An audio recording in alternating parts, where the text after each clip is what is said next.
Welcome to part one of Women's Health New South Wales training, an introduction to sexual assault related non-fatal strangulation and acquired brain injury. This training session is part of the online learning hub It Left No Marks and was created as part of the Pathways project. The Pathways project is a Women's Health New South Wales led initiative that seeks to strengthen professional understanding and local capacity to respond to sexual assault related non-fatal strangulation and acquired brain injury.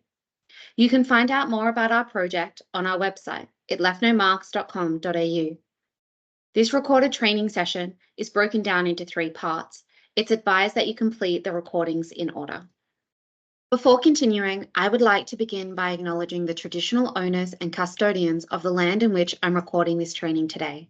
Today, I'm on Gadigal land, and I pay my respects to elders past, present, and emerging. The purpose of these recorded training sessions is to share with you some of the latest information we have on non-fatal strangulation and acquired brain injury. During part one, we're going to define non-fatal strangulation and acquired brain injury in the context of domestic, family, and sexual violence. We'll also discuss the data gap in this area and start a conversation on sexual choking and explore normalization processes for choking during sex. During this session, I talk about and use images of violence against women. If at any time you need to engage in self-care practices, please do so. Strangulation is any pressure applied to the neck, compressing or blocking airflow and/or blood flow going to or from the brain. Strangulation can occur when someone manually puts pressure on the neck, that is by using 1 or 2 hands.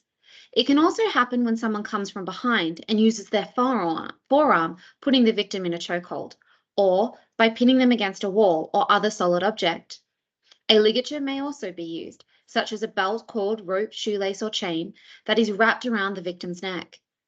It's also important to note that airflow can be restricted in other ways that do not include pressure being applied to the neck, such as covering or blocking the mouth, or by having pressure applied to the chest, such as someone sitting on the chest. Although not strangulation, these acts can have a similar impact on a woman's health and are important to discuss. In this training, however, we're going to focus on strangulation specifically. Strangulation is non-fatal in situations where the person survives having pressure applied to the neck by whatever means. The data gap. There has been an increase in academic attention towards women who've experienced non-fatal strangulation, but the majority of research is cross-sectional rather than longitudinal. It's often small in sample size and almost exclusively domestic family violence orientated and/or without demographic breakdown. What this means is we don't have a clear picture of the prevalence rate and are yet to find data that supports assumptions on high-risk groups. An example of this would be that the general consensus is that Indigenous women experience strangulation at a higher rate than non-Indigenous. But the reality is we don't have the data to back this up. Our evidence on non-fatal strangulation comes mostly from international studies and some older studies. This is problematic because although the majority of research is coming out of America, the UK and Canada, 3 countries we share similar values with, ultimately Australia has its own unique social norms, diverse populations, First Nations people, and health and legal systems. Therefore, it's inappropriate to adopt practice recommendations that come from these studies.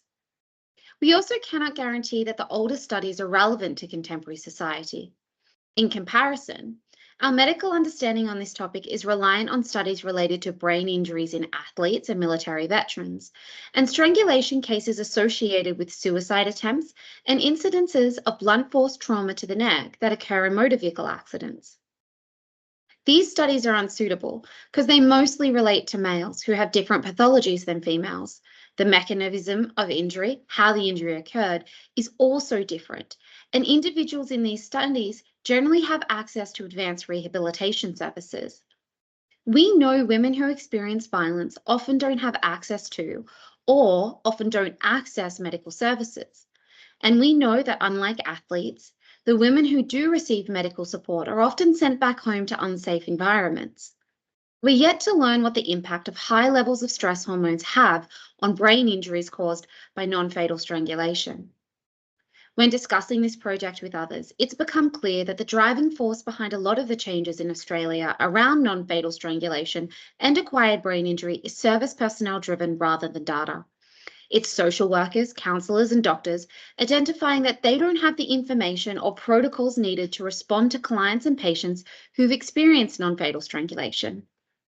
Changes that improve service responses are great, but we still need the data. Credible data can help refine the response to those who experience strangulation. It can help better serve high-risk populations, and it can help us mitigate risks associated with non-fatal strangulation and brain injury, and help us develop prevention strategies. It's impossible to keep sexual violence, domestic family violence, and non-fatal strangulation separate.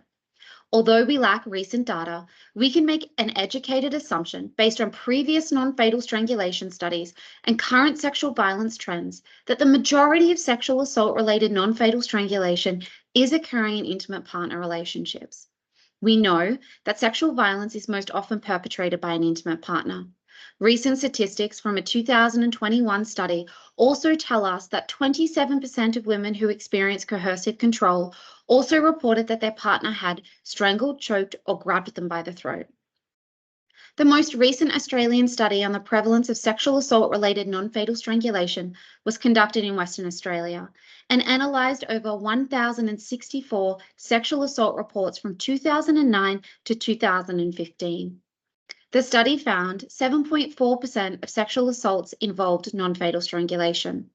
Prevalence was highest in people aged 30 to 39 who experienced non-fatal strangulation at a rate of 15.1%. The study found women assaulted by an intimate partner were 8 times more likely to experience non-fatal strangulation than women assaulted by acquaintances, friends, and nearly 5 times more likely to experience non-fatal strangulation than women assaulted by strangers. What this means is that intimate partners are more likely to strangle their partners. The next likely group to use strangulation during sexual assault is strangers, followed by friends. Importantly, reports indicate that all groups have used strangulation. I want to talk about the popular statement that is, women who experience non-fatal strangulation as a form of domestic violence are 7 times more likely to be killed by their intimate partner. This statistic comes from an American-based study that reviewed cases from the 1990s to the early 2000s. This study contributed to changes in Australian policies and practices related to safety management in domestic family violence situations.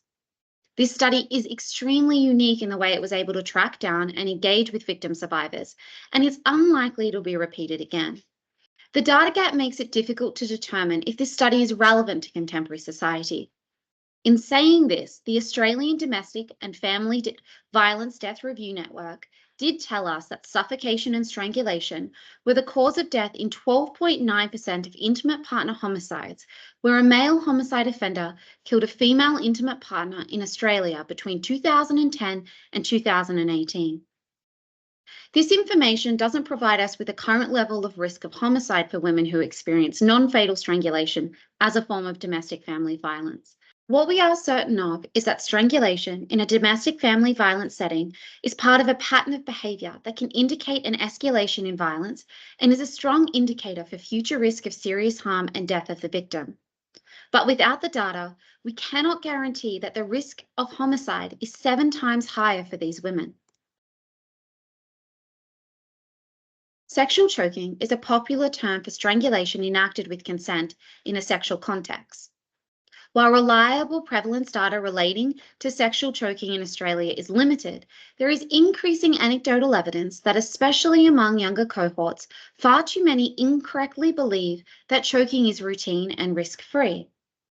A pilot study of 168 undergraduates from a university in Queensland found 56% of participants reported having ever been strangled, choked during sex, with no significant difference between men and women. The study found that 18% of respondents were strangled, choked the last time they had sex, with frequency of being strangled significantly higher among women than men. The notion that sexual choking is becoming a normal practice brings up questions about affirmative consent, informed consent, including if individuals have accurate knowledge about the health and legal implications of strangulation, And it also brings up questions about what consent is under the influence of coercive control.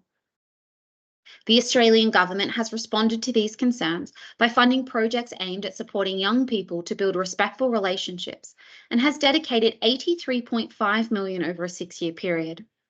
The Pathways Project acknowledges that some women are actively engaging in sexual choking.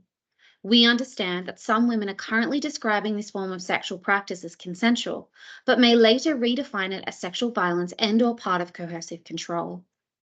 We find it imperative that these women's autonomy is not undermined and that we consider the language we use when discussing strangulation with them to ensure that they're not isolated and they get the support they need. Our goal is to provide women with information so that they can make informed decisions about their health and well-being. This article on news.com was published on the 12th of October 2023. It highlights the normalisation process of sexual choking. Here, a young woman called Brooke was reporting on an MMA fight when she asks the fighter Dylan to choke her unconscious. Dylan makes her consent on video before agreeing to choke her. He does this and he chokes her until she goes unconscious. After regaining consciousness, Brooke jumps up and down and states, "So much better than drugs." The normalisation process is best seen when looking at how the incident was reported. First, the journalist highlights serious and obvious signs of harm. He writes, "In a split second, the adult entertainer's eyes roll back in her head as her entire body goes limp." The journalist's next sentence is about Brooke's positive response. He writes, "Dennis and another man catch Brooke before she hits the deck as she comes to moments later before announcing, 'Oh my God, that's so much better than drugs.'" The journalist then moves on to another topic entirely without acknowledging any risks or expressing concerns about the health and well-being of Brooke, or without providing any health and safety information about strangulation. The article brings to light a broader theme of vanilla sex shaming. That is, if you're not practicing rough sex, you're missing out or you're not part of the cool crowd. At this point in the training, I usually get asked why people engage in sexual choking. A literature review by Herbenick in 2023 found men are using porn and women are using social media to inform their sexual practices. With an increase in easily accessible porn and an increase in the representation of rough sex, including sexual choking within that porn, as well as an increase in young viewership, it's not difficult to surmise that young people are practicing what they see on screen. But it's important to recognise the second half of Herbenick's study. Women are using social media to inform their sexual practices. Sexual choking isn't just a porn thing anymore. Sexual choking is also demonstrated in the news, in images, memes, hashtags, TV shows, and in movies. There are an endless list of examples of how sexual choking and non-fatal strangulation are becoming normalised. Here's a short list we found during a quick Google search. The first episode of Euphoria. Euphoria is a very popular TV show among young adults. It's even in songs that are topping our charts. It's in fashion. It's been reported in the news as a crime. Female comedians are joking about sexual choking.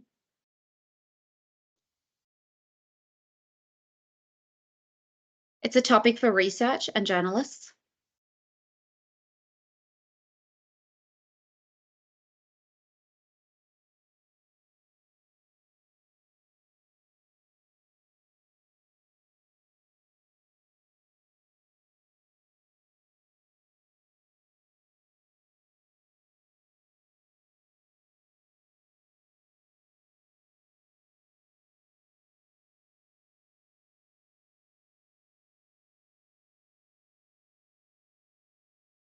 Again, this slide reiterates that sexual choking is not just in porn anymore.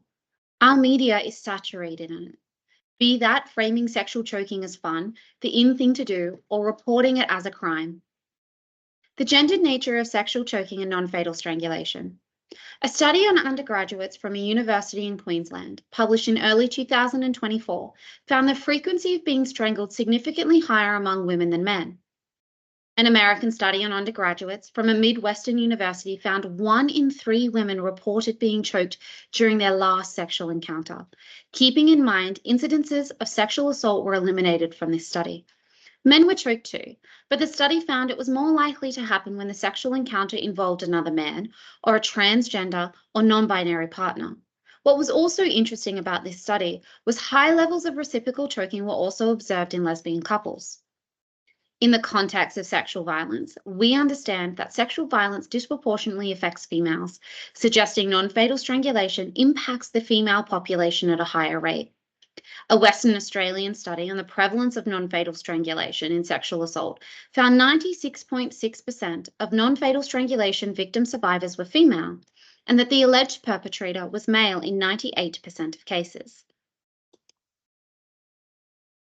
We've come to the end of part 1 of training, an introduction to sexual assault-related non-fatal strangulation and acquired brain injury.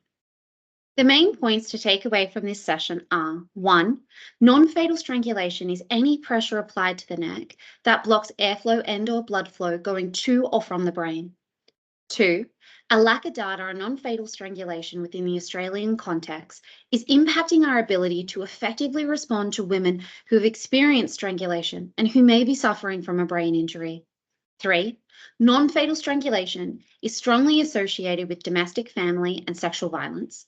4, anecdotal evidence suggests, especially among young people, sexual choking is becoming common.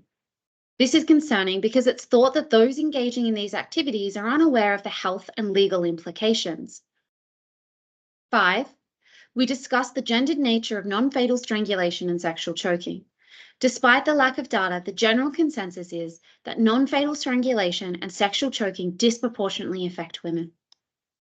In part 2 of training, we're going to explore what happens in the body when pressure is applied to the neck and how non-fatal strangulation can lead to a brain injury.